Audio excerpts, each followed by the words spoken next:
people go. We will not bow down. Let my people go. We will not bow down. Let my people go. We will not bow down. Let my people go. We will not bow down. Let my people go. Hello and welcome to episode 54 of the Croydon Constitutionalist podcast, bringing classical liberalism to South London and beyond via our YouTube channel and wherever you get your podcasts. My name is Dan Heaton, and for this podcast, my co-host Mike Swadling and I were joined by Harry Wilkinson, the head of policy at the Global Warming Policy Forum. Hello, we're speaking to Harry Wilkinson of the Global Warming Policy Foundation. Harry is the head of policy at the foundation, and the foundation delivers common sense on climate change. Harry's also written a number of times for Conservative Home and other publications. As the Croydon Constitutionalists, of course, one of our founding principles is that we are in favour of rational science, not climate alarmism. The Global Warming Policy Foundation was launched by Lord Lawson and Dr. Benny Pizer in 2009 as a non-party think tank, which is deeply concerned about the costs and other implications of the policies currently being advocated to tackle global warming. So, Harry, firstly, thank you for joining us. Thank you. Just to give a bit of background on yourself, you're the head of policy, as we've just mentioned. What does that mean, and what do you do? Well, thank you very much for having me on your podcast. It's a privilege to be able to speak with you, and I certainly welcome the excellent work you've been doing, spreading classical liberal values for the Croydon Constitutionalists, and hopefully I'll be able to bring a bit of an insight into how those concerns of a classical liberal might impinge on the climate change discussion. I think just to give a bit of a background about the GWPF, I think we were founded because a number of people, and of course, primarily being Lord Lawson and Dr. Benny Pizer, came together and were really concerned that we were actually doing more harm than good when it came to climate change policies. And so they set up the GWPF to really be a platform where people could debate the policies of climate change without the kind of hysterical us versus them atmosphere that we see taking sort of precedence in public conversations around climate change. If you just question the narrative just a tiny bit, you're called a climate change denier. But we're absolutely not about denying anything. We're about welcoming, debating the subject, and people should be free to be able to do that. And so we don't have an actual line per se on the science of climate change, but we believe that science advances when people can freely debate and these issues, and skepticism is just key to the scientific method. Indeed, the Royal Society's motto, nullius in verba, is all about taking nobody's word for it. So asking questions is so important, and that's what we're hoping to do at the GWPF. So in my role as head of policy, I like to keep a close eye on what the government is doing in relation to climate change. I like to speak to as many people as I can about what sort of the costs and benefits of these policies might be, and just facilitate a conversation and actually scrutiny, because the government has enormous power, and when it has an issue like climate change, where we see almost universal support for actually wanting to protect the environment, many people have been inspired by David Attenborough's programs, for example. People care about wildlife, they care about nature. They don't want to see a climate catastrophe as it's been described. But that sort of moralistic rhetoric that we see from the government is actually preventing scrutiny that's rational of its policies. And however much we may want to be saving the planet. It doesn't mean that we shouldn't be very careful about what we're actually doing, and those policies shouldn't be subject to much scrutiny. So we're here insisting that happens, and I'm sure we're going to speak about many of those policy subjects this evening. Absolutely. Thanks for that. And just, although you say there's an open mind on the science of climate change, I think that's absolutely critical. Obviously, we're seeing that evolve all the time. As you say, this year we've seen the Thames freeze over for the first time in many years. I certainly don't remember it happening before. And last couple of weeks we've seen some global warming hit Texas with wind power not being able to respond when the turbines are frozen and when they're most needed. You got any thoughts there on what's happened and why that's happened? Well, yes, I think there's a huge gap here actually between what the science of climate change is saying and what the latest research is showing, and the way that is portrayed in the media. For example, the evidence shows that the number of people dying in extreme weather events has come down by 95% since the 1920s. And if you actually look at the mortality rate, so taking into account the vast increase in global population that we've seen, the chances of you dying in an extreme weather event now, so that's droughts, floods, hurricanes, it is 99% lower than it was before. We see that the IPCC says that there's low confidence in any trends in drought at a global level, low confidence in any trends in flooding at a global level, and the same for tropical storms. So what we're seeing with many forms of climatic event is actually different trends in different areas. We're seeing some areas become wetter, some areas become drier. We're seeing some areas where hurricanes are happening more often and some areas where they're actually happening less often, and the same for tornadoes and many other types of extreme weather. So it's very important that people are aware of the fact that climate change doesn't mean that all forms of extreme weather are going to get worse. It means different types of weather are going to happen in different places, and people should prepare and adapt to those predictions in a very specific, localized way to their own areas. And the idea that we're going to make any impact in preparing for these events by trying to lower the global temperature through massive transformation of the global energy, the way that energy is delivered globally, it is quite fantastical. And you mentioned Texas. I think there's a number of things going on there. I think part of the problem is in Texas is the fact that they have an isolated energy grid. They chose to sort of go it alone, and so they have their energy or their electricity generating capacity all within the boundaries of Texas, and not so many interconnectors with the rest of the US grid. So that means if you have a specific problem in Texas, they can't just feed in that energy from elsewhere, and that has left them quite exposed. But we've also seen the amount of wind turbines in Texas go up a lot in recent years. So that's definitely made the grid more vulnerable to changing patterns of electricity supply. We see that the cold weather definitely sort of turned a lot of wind turbines off, and in terms of sort of the percentage of output lost, that was the highest in the wind generating capacity compared to other forms of generation. So we had increasing wind. We had the fact that actually, because wind power is unreliable, it imposes many extra costs on the grid in terms of balancing costs and in terms of reinforcing the grid to deal with that massively varying frequency and voltage that you have from variable sources of electricity like wind and solar.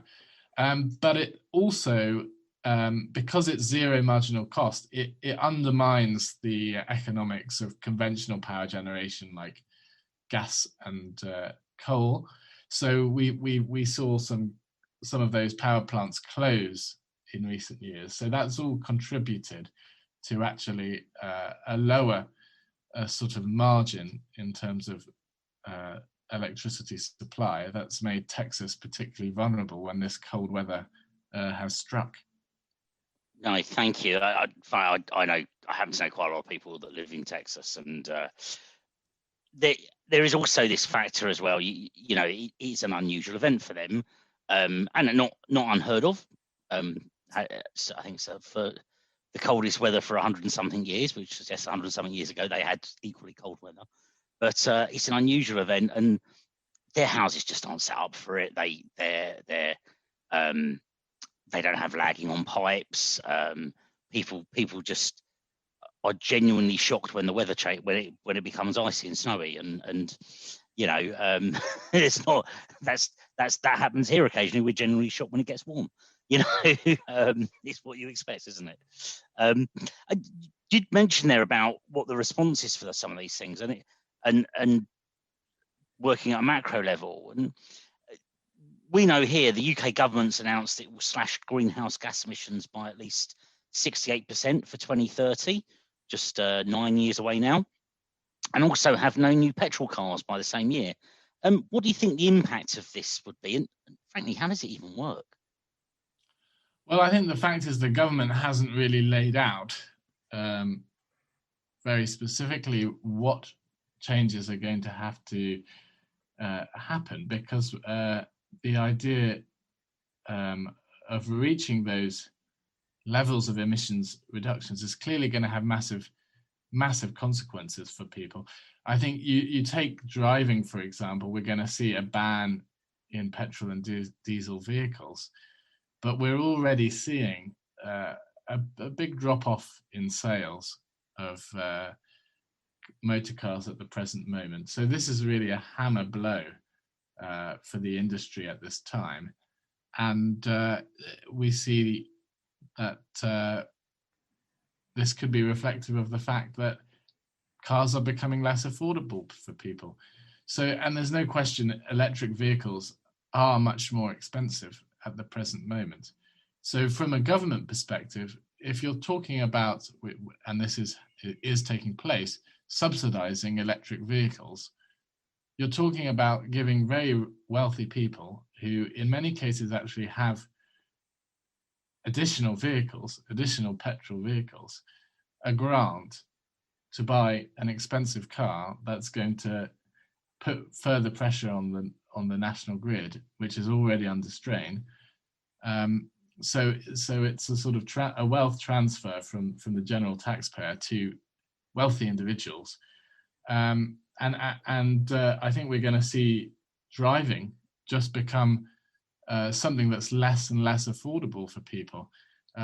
What we really need to see is actually the government end its war on motorists. One good thing that came out of the budget was that the fuel duty rise was cancelled, and that's happened for the last 10 years now. Many hours have been put in by Howard Cox at Fair Fuel UK, who I don't know if you're familiar with, and he's just campaigned tirelessly to save motorists from these increases in fuel duty.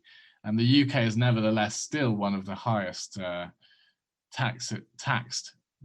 We still have some of the highest taxed motorists in Europe. So that was a welcome piece of news for them. But if we want to see lower emissions, we actually need people to start buying new cars. Even the latest petrol and diesel vehicles have, if anything, their impact on air quality is actually lower than EVs because they're heavier. They tend to have more emissions from their brakes and their tires. And with the emissions of petrol and diesel cars of the latest models being so low, there really is just very little difference between them and EVs. So the fact cars will become less affordable for people will mean that they're staying on their older, more polluting vehicles. So I think the government's got to be thinking about how does it make driving more accessible to people, and make newer vehicles more affordable so that people can transition to newer, cheaper vehicles. Harry, you mentioned about the wealth transfer idea there, in terms of people getting grants for electric cars whilst they can still actually afford petrol cars. It strikes me that a lot of the things that have been going on over the recent years in terms of the environment have in fact also been wealth transfers. So a lot of these wind farms that get thrown up across the country, they're on the land of wealthy landowners, aren't they? Who are getting paid to put these things up, despite the fact that they are, not that great, as you've mentioned, at producing electricity. So we see that on the one hand, and we see governments making reducing the affordability of motor vehicles, the ability to drive yourself. It's almost as if they don't want people to drive. And one other thing I'd be interested in your thoughts on: if people are to use electric vehicles, that electricity needs to be produced somewhere, doesn't it? How are you going to produce it? Well, exactly. And I think we've seen so many green policies have been elitist and come from an out-of-touch elite who are slightly divorced from the majority of the public's concerns. They want help with their cost of living, and yet it's a luxury for people to say that they want to be taxed more for their carbon-intensive activities, but most people can't afford to be so blasé about making all these fundamental activities more expensive. And I think we just have to remember, when it comes to many of these issues, what is innovation? Innovation is about people choosing to buy products that make their lives better. And it's facilitated by competitive pressures, which lead manufacturers to actually bring down the cost of these products, and the overall welfare is increased. So there's an attempt to actually redefine what innovation is to mean making products that actually have lower CO2 emissions. And if you're banning petrol and diesel vehicles, you are inherently leaving people worse off, because you're restricting the choice. And actually, there's bad environmental consequences as well, because we see that when people have alternatives and they want to buy, they adopt them very quickly. So by government interfering in markets, banning certain products and promoting others, what they are doing is interfering in this whole process of innovation and totally disrupting that process. And that's going to leave everyone worse off, and in most likelihood actually slow the pace of emissions reductions as well, because there is a desire to have cleaner products, but that has to be left to the market and not top-down bans that by their very nature will leave people worse off. And you mentioned about the grid.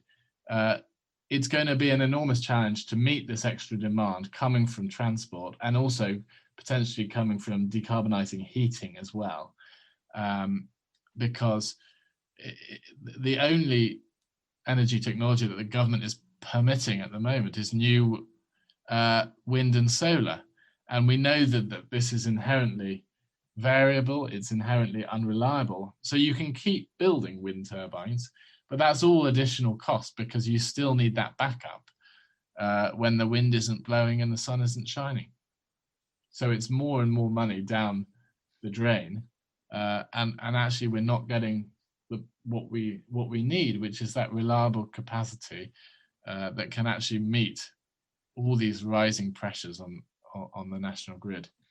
Interesting you mentioned that, and Dan, I was going to ask you a question here, which is about Do you remember the policy our local council was looking to implement for people to park their car that was elitist along these very, very measures to tackle global warming, whereby if people had to park on the street and they had an older, more higher emissions car, they would be charged more to park there, and certainly we felt that if you've got a driveway, you wouldn't have to pay this tax. If you've got the money for a new car, you wouldn't have to pay this tax. And if you're working class, and in a town like Croydon, lots of people live in flats or in terraced housing and won't have those amenities and probably won't be able to afford a brand new car, they were going to get taxed by a party, a council run by the party of the workers. That's right. We've seen this really, really high parking charge, and we know actually from surveys that the people that are driving in London and actually on the roads generally are driving because they have to do so, whether that be to work or maybe to care for relatives or take their children to school. People obviously want alternatives and will use those when they can, but the people that are driving are doing in large part because that's the only option that they have available to them. So to make driving so unaffordable for people is really just putting up the drawbridge. I mean, we've seen a great democratization. In the last 100 years, people wouldn't have imagined that so many people would have cars in the future. And that's just given people enormous opportunities to seek work further afield and to live a much better quality of life. But now it seems the pressure is on restricting that privilege to fewer and fewer people rather than actually making it more accessible and more affordable. And it's the poor who will be hit first by these changes because they're the ones who will instantly be priced out of being able to access these services and products which maybe in the past have been affordable, but now they're being made unaffordable. Nice, thank you. And so we've talked a lot about some of the problems with the policies they've got. I'll pose as a question to you: if you accept the globe is warming, what do you think? What, if anything, do you think that government should be doing about that? Well, I think it's a good question. I think the world is warming, but it's if you look at estimates of climate sensitivity, they actually are narrowing on a range of perhaps between 2 and 3 degrees. So people shouldn't see this as a climate crisis or a catastrophe. There's been a very conscious and politicized attempt to use this language of climate crisis, climate breakdown, climate emergency to, I think, misrepresent what the science is saying. There's going to be a warming that's happening. We're perhaps even getting quite close to 1.5 degrees now, which is the number that the Paris Climate Change Agreement was supposed to stop us warming any more than that. But the sky hasn't fallen in, we're all still here. And those overwhelming positive trends in terms of human welfare, whether that be sort of declining infant mortality, increasing access to education, increasing sort of access to sanitary water supplies, all of these things are improving despite the fact that the world population is growing and growing. So there is a complete disconnect between actually what's going on out there in the world and the idea that we're in a climate crisis or an emergency. But certainly we can prepare for extreme weather events. Regardless of the amount of warming that happens, we are going to see floods, droughts, hurricanes, famines are going to happen in the future. And so we've got to be thinking of practical ways to prepare for them. We've seen big improvements in agriculture, and I'm sure future innovation in agriculture will help make those crops more drought resistant. We've seen investment in flood defences. That obviously has to continue. And I think we see local councils in the UK, for example, they like to blame climate change if there's a flood because it actually distracts from the fact that maybe they haven't been investing enough in flood defences. So we've got to actually, rather than sort of throw money down the drain in all these sort of quite authoritarian attempts to change people's behaviours, to stop them doing things they enjoy, like driving or flying overseas and going on holidays or eating meat. There's this puritanical crusade to stop people enjoying themselves, and it's all for nothing, because even if we follow this, the decarbonisation agenda, what are the benefits of this for us? No one ever lays them out. It's never made clear. But there's a sort of quasi-religious aspect to it now. People are imagining we'll achieve salvation if we just deny ourselves all of these luxuries. But it's a delusion. We won't achieve salvation because we impose a new level of poverty on everyone. It will only lead to misery. And so I think people need to actually look at the facts around climate science. They need to look at the policies that the government are attempting to implement. And when they do so, they will see that we're embarked on a very dangerous course that is going to cost vastly more and will deliver very little benefits. And thankfully, there wasn't too much about green issues in the budget. But one worrying thing was the fact that the Bank of England's mandate is going to be changed to include environmental matters. Now, that may seem fairly harmless, but I think it's clear that when you have an organisation with a specific remit, they can only achieve that remit to the best of their ability. And in the Bank of England's case, that's managing interest rates, managing the money supply, and inflation in the economy. And if you start complicating that with additional objectives, you're only going to be distracting and watering down actually the core purpose of that organisation and lead it to be less effective in what it's doing. So I think that was a slightly concerning development that we saw there.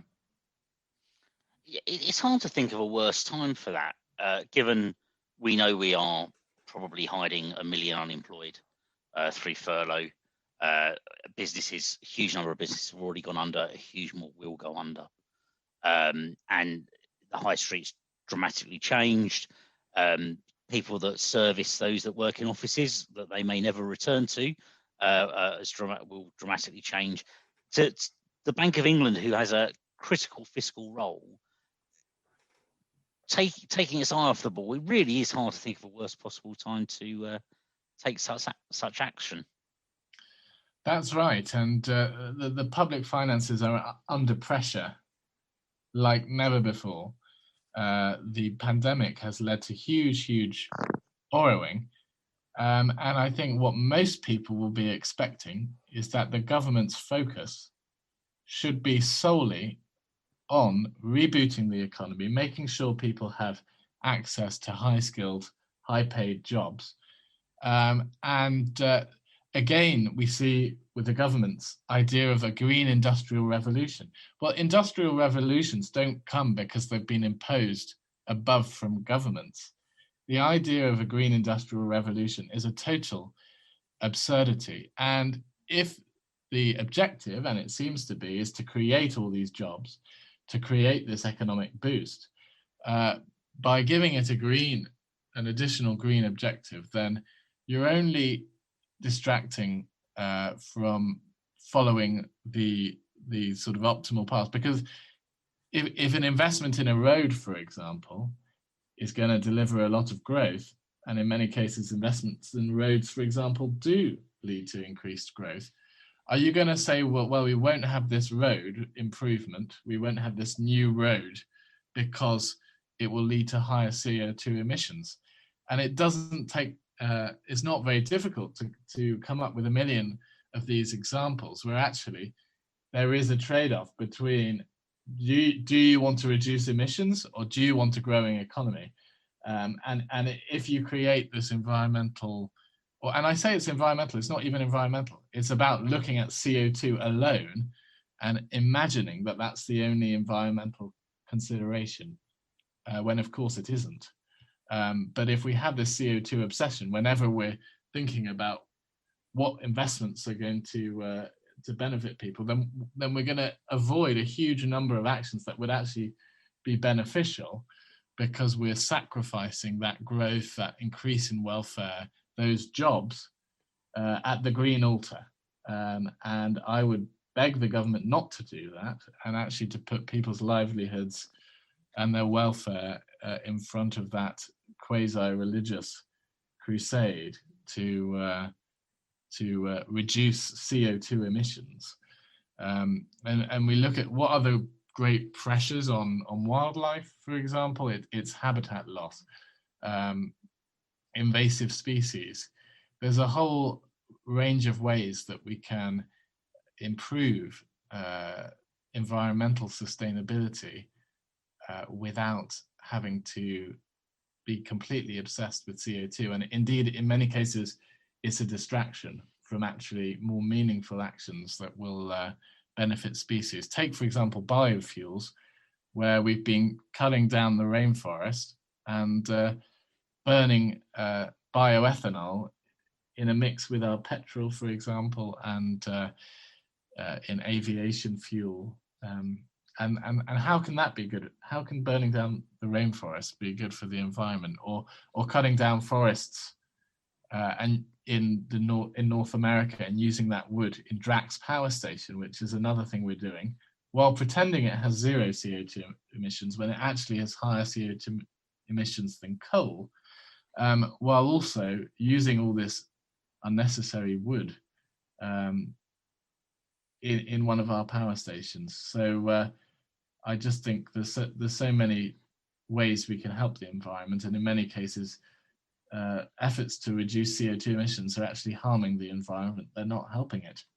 You mentioned biofuels there, and certainly a few years ago, I remember it when they were first becoming a major point of supply. Thankfully, these days we have relatively little people with low calorie intake, and it tends to be because of a war or a particular event in their area, rather than just general poverty. But I remember a lot of professors were saying food is there to be eaten. Don't use it don't burn food when you've got people starving. And it does seem a pretty reasonable, basic, common, humane principle to take. But just want to mention something that you picked up on habitat loss and animals, and whenever we talk about global warming, the plight of the polar bears comes up. I just wonder, any thoughts on what's happening to them? I see the foundation has been rather vocal about them. That's right. Well, last Friday, it was actually International Polar Bear Day. And in accordance with tradition, we released our annual State of the Polar Bears report for this year.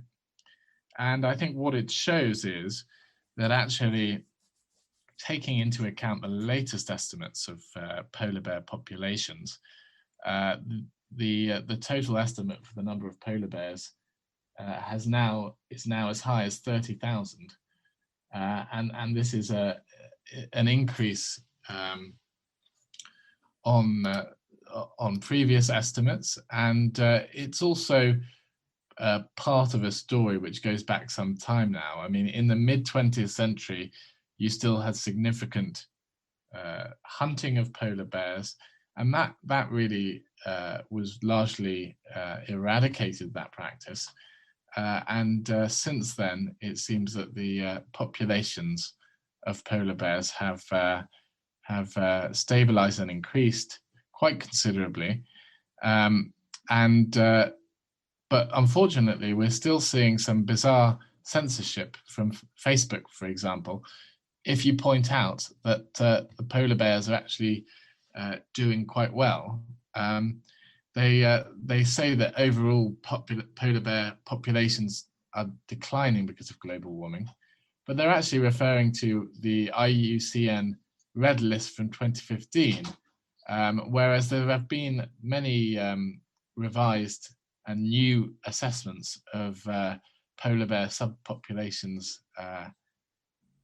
since then. And if we take those survey results into account, then we now can be fairly confident that the global population size is around 30,000, up from about 26,000 in 2015. But yeah, Facebook are still relying on an old estimate of closer to sort of 22,000. So there's a big disparity there, and the attempt to censor people who are bringing this to attention is really sinister, and it's hard to think about what would the other topics be where you can't have an open conversation. There's a desire from above, from the big tech companies and also from governments to just ensure that everyone goes along with all their radical climate change plans, and so they're really sensitive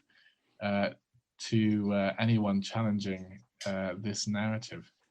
Yes, we're all about to be asked to fill in the census, but if you mention polar bears on the census, you're apparently in the wrong. We've been through a year of lockdown, and there's been some stories about lockdown's impact on the environment. I just wonder if you've got any thoughts on that, and generally, perhaps, your thoughts on lockdown more broadly. Well, I think the Greens' reactions to lockdowns have been quite telling. We've seen many people celebrate the fact that emissions have gone down, that nature is apparently healing because all sorts of activities weren't taking place. Now, it is undoubtedly true that humans have a really significant impact on the planet. But I think to be seen to be celebrating what for most people has been a totally miserable time, and it's been bad enough in this country. We've seen huge amounts of loneliness. We've seen people not get referred for sort of cancer diagnoses in time, and there's going to be huge impacts of lockdown. But when you're talking about the developing world, the impacts of the sort of lockdowns and the global response to coronavirus will be even more severe, where people were already living a hand-to-mouth existence, and this disruption to the global economy, which is really very significant and one of the most significant recessions in potentially hundreds of years, that the impacts of those are going to be very severe. And there's been an attempt to sort of reframe this as an opportunity to have a reset where everything's green in the future. But I think politicians need to focus on dealing with the negative consequences of these lockdowns and getting people back to work and getting the economy growing again. And again, if you try and sort of reduce the importance of those concerns and replace it with a desire to just plow on full steam ahead with their green agenda, then we'll just see the harms of lockdown extended. But I think if you're looking at the climate, for example, a lot of people thought, well, maybe we'd see lower CO2 and that might cool the planet slightly, but actually there was a slight warming effect from the lack of aerosols that weren't being released by aeroplanes when the lockdowns first hit, actually seemed to have a slight warming effect. So the impacts of climate change and of these kind of events are very complex to understand, and there's no simple conclusion from them in terms of what the lockdown's impact on the environment might have been. Are you saying there, Harry, that the the great stars that fly around in their private jets to tell us we need to travel less actually have been doing the environment good all along. Well, I mean, certainly there is a effect from those aerosols, but I think I don't begrudge celebrities flying around. You know, I want to see people enjoying their lives, and I want to see flying be something that's accessible to more people. But I think what I do begrudge is for those same people to be telling everyone else that they can't do something when they're doing far more of it themselves. And the top 5% of earners, for example, in the world do release far more emissions than everybody else. And for what is an elite obsession around climate change, it's particularly hypocritical for all these people who have very high CO2 emissions to be lecturing everybody else about how they can't and mustn't do certain things. No, absolutely. Just changing tack size. So thank you ever so much for that there, and it really does give us a good background about what the foundation does, and certainly some of the things we've talked about. And I know many times we mentioned earlier about the global warming. I'm looking forward to the global warming to the point where we can once again grow grapes on Hadrian's Wall, but we're not quite there yet. But we met on a recent Free Speech Champions event, and Dan was there as well with us. A really, really good event from them. I just wondered, any thoughts about them and any of the risks we face to free speech generally? That's right. I mentioned the Facebook label now that goes up on many stories, which says about polar bears populations apparently decreasing. But they've gone further on many occasions as well. And we had a recent report that came out looking at the impacts of climate change. And its argument was really that the impacts of climate change were very modest because of the huge levels of economic development and progress that we've seen. And it's been because of that technological development that far fewer people die in extreme weather events now, and that the actual damages from extreme weather events in economic terms, if you normalize them for population growth and increases in wealth, are actually, if anything, stable, but possibly going down as well. And also that various academic studies show that many forms of extreme weather are not getting more frequent or more intense. So this report was only pointing out things that were coming from mainstream academic sources. They weren't original research findings, but it was an attempt to really show everyone the evidence that the world wasn't actually in a climate crisis, and the impacts of climate change were very modest in the grand scheme of things. But this was nonetheless decided by Facebook's independent fact checkers, or supposedly independent fact checkers, called Climate Feedback, who they contract to carry out their fact checking on climate related issues. And they produced a long report detailing various criticisms with the GWPF report, but never really actually saying that any of the facts that we had quoted were incorrect, but merely saying that we couldn't make this argument because it wasn't climate change that was leading to these positive trends. It was technological development, as I've just been saying. But that was the whole point of the report, was to actually to say that the impacts will be modest precisely because of technological progress. So in their convoluted fact check, they actually really just showed that they agreed with the point that actually the impacts of climate change are very modest. So they were really making some straw man arguments there. But nonetheless, they have this enormous power, because as soon as they put a false information label on our Facebook page, it means that our reach is reduced, people can't share our articles properly, and fewer people can be made aware of those really vitally important trends. And the conversation around climate change can be further limited, and the debate almost eradicated. So it's really difficult to have that debate now. And we've tried to appeal this fact check because it has no basis.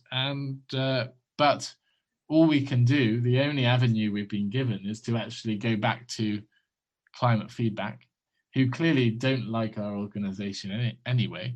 And they made that very clear from the start of their fact check that they don't think much of us at all. So how are we going to persuade them?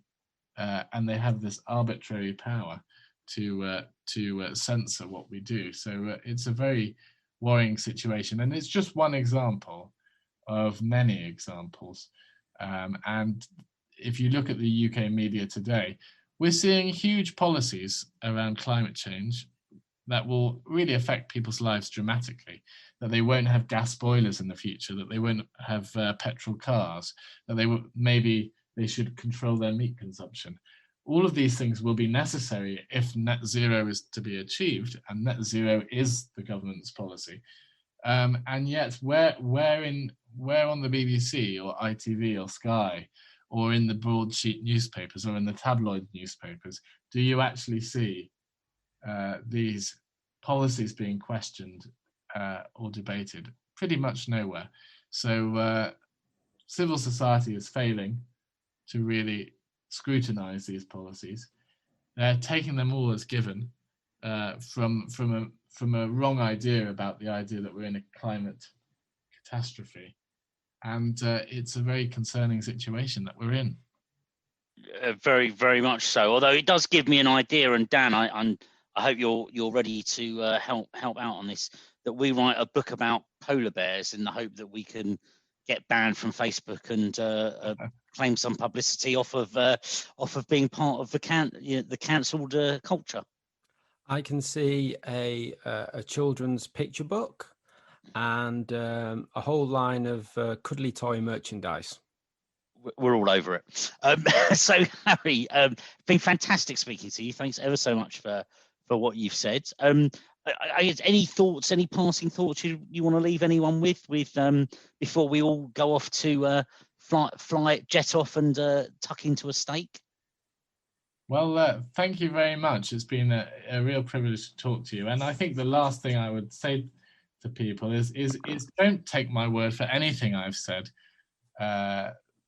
this evening. Actually, do your own research. I think we've got to promote a culture where people don't just take things for granted. They do use their rational faculties. I'm very confident in what I've said and believe I've done a lot of, I've got the facts to back up my claims, but debate is how society progresses. And so I would encourage people to do more research into these things, to read up what the science actually says about climate change, and to look into the details of the policies that the government is planning to impose on us. And actually, I think once they've done that, I expect they'll come to similar conclusions as myself. But even if they don't, I think it's great that they should be part of a debate, and they should encourage other people to debate these topics as well, and not simply take the establishment line. Excellent, thank you. And if you want to know more, the Global Warming Policy Foundation can be found online at www.thegwpf.org or on Facebook at the GWPF. Have a look and find out more. Thanks again, Harry and Dan. Been a real pleasure speaking to you. Thank you. Well, if you would like to write for our website about environmental issues or anything else for that matter, please do contact us. You can do so via the Twitter at CroydonConst, via our Facebook page, via our website, croydonconstitutionalists.uk, or via email, croydonconstitutionalists@gmail.com. Do please subscribe to the podcast and the pubcast and the YouTube channel. Do please like, share and leave a review. It's always good to get feedback and it helps others to find the podcast. I'd like to thank Harry again for speaking with us and I'd like to thank you all for listening. Until next time, stay safe everybody.